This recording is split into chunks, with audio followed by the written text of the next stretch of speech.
السلام عليكم ورحمة الله وبركاته، ازيكم يا حبايبي عاملين إيه؟ يا رب تكونوا بخير وبصحة وهنا كده إن شاء الله.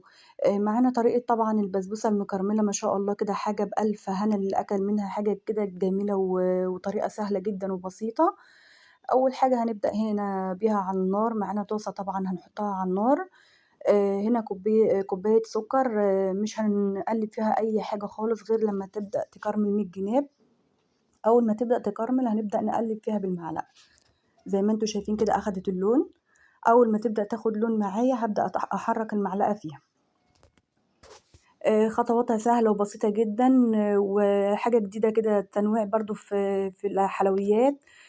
طريقة مكرملة وجميلة جدًا غير البسبوسة العادية ما شاء الله بألف هنا. جرّبوا بس الطريقة دي وهتعجبكم جدًا. زي ما أنتم شايفين السكر بدأ ياخد لون ويكرمل معانا. أول ما يبدأ يكرمل هنجهّز طبعًا معانا كوباية مَيّة مغلية، لازم المَيّة تبقى مغلية.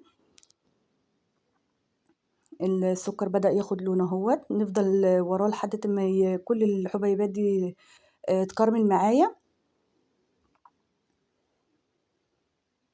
ما تقلقوش خالص، هي هتدوب في ال في ال ف على النار يعني. أول حاجة ننزل بيها قطعة من الزبدة زي ما أنتم شايفين كده ومعلقتين من السمنة، ويا سلام بقى لو سمنة بلدي تبقى تحفة، بتدّيها طعم تاني. والحلويات يا جماعة أهم حاجة فيها السمنة تبقى كتير والزبدة تبقى كتير، بتدّيكم طعم جميل جدًا. زي ما أنتم شايفين أهوّة بدأ هننزل بكوباية المَيّة.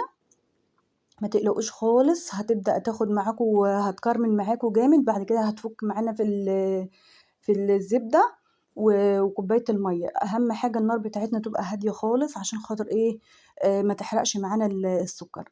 زي ما أنتم شايفين كده دي المكونات الجافة معايا.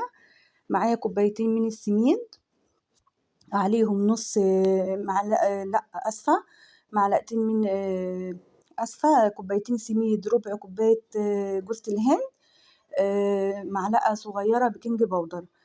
لو مش حابة لجوزة الهند عادي بتضيفي ربع كوباية دقيق سميد، عادي زي ما أنتِ عايزة. طبعًا الخليط معايا خَد بس 5 دقايق كده يهدى من على النار، وبعد كده هابدأ أنزل بيه على المكونات الجافة بتاعتي. زي ما أنتم شايفين كده ما بتقلّبش خالص، يا دوب بس من الجناب كده تاخد إيه، تقليبة بسيطة عشان خاطر إيه، ما تنشفش معايا في الفرن. هابدأ أقلّب بالراحة كده بس إيه، لمّا المكونات كلّها تتجانس معايا. ما شاء الله طريقة سهلة وبسيطة جدًا، وطعمها طلع وهمي ما شاء الله تحفة جدًا. طبعًا السمنة هنحط معلقة سمنة بلدي هندهن بيها الصينية بتاعتي مقاس 24، بالكتير خالص مقاس 26. ال24 بتطلع معايا قوامها ما شاء الله هتشوفوا دلوقتي، وسمكها عالي حلو مضبوط يعني. هنبدأ ننزل بالخليط بتاعنا. طبعًا الفرن بتاعنا على 180، درجة حرارة 180 بتاخد معايا بالضبط نُص ساعة، ما بتاخدش أكتر من كده. آآ هنبدأ بس نضبّطها كده.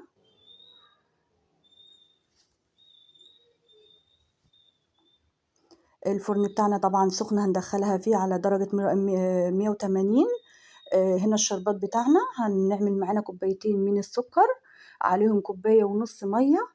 حابة تزوّدي ماشي، دوّة القوام المضبوط للبسبوسة. أنا هنا حطيت كوبايتين سكر معاهم كوباية ونُص مَيّة، والسيرم بتاعي بيطلع مضبوط وقوامه جميل. زي ما أنتم شايفين أول ما يبدأ يغلي معانا هنحط عصرة ليمون كيس فانيليا. هنسيبه بس بيقعد يعني بتاع 5 دقايق على النار.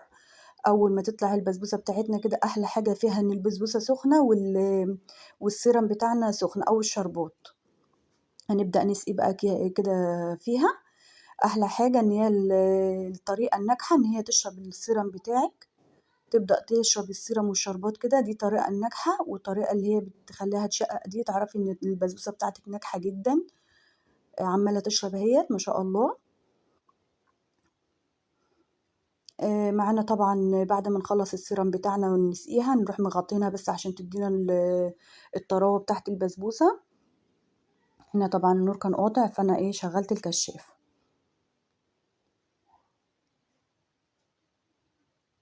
هنا ما شاء الله بألف هنا.